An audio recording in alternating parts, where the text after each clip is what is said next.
Na-copyright ka ba? Share ko lang kung paano ko tinanggal ang copyright sa aking video. Open your YouTube Studio application.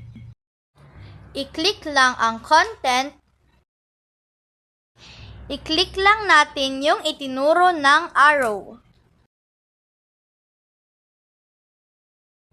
I-click lang ang video na may copyright restriction. Ito yung video natin na hindi na kumikita dahil sa copyright. Ngayon, i-click natin ang monetization. Tapos, i-click natin ang review issues. Ang sabi sa ating video, the video can't be monetized. The copyright claims on your video don't affect your channel. This is not a copyright strike. Kaya ang ginawa ko, tinanggal ko lang yung kanta na may copyright. Tapos, i-click natin yung itinuro ng arrow.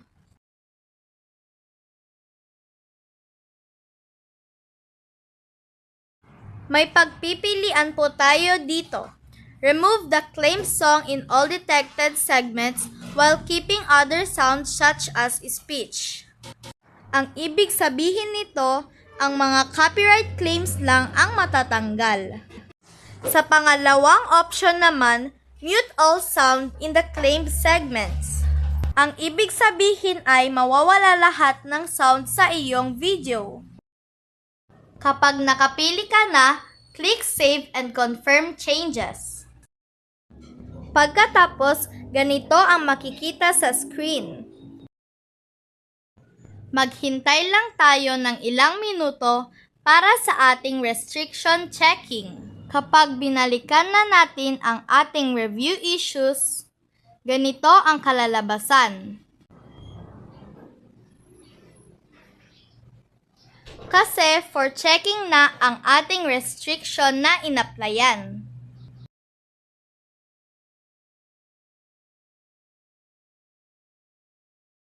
After few minutes, makikita natin ang restriction natin ay for checking.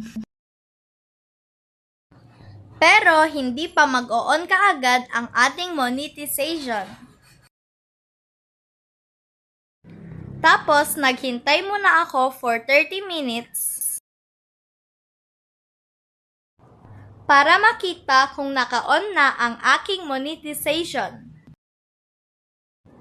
Ayan, sa wakas, naka-on na. Kikita na tayo sa ating video. Sana nakatulong kami. Thank you for watching. Please like, subscribe, and share. Bye!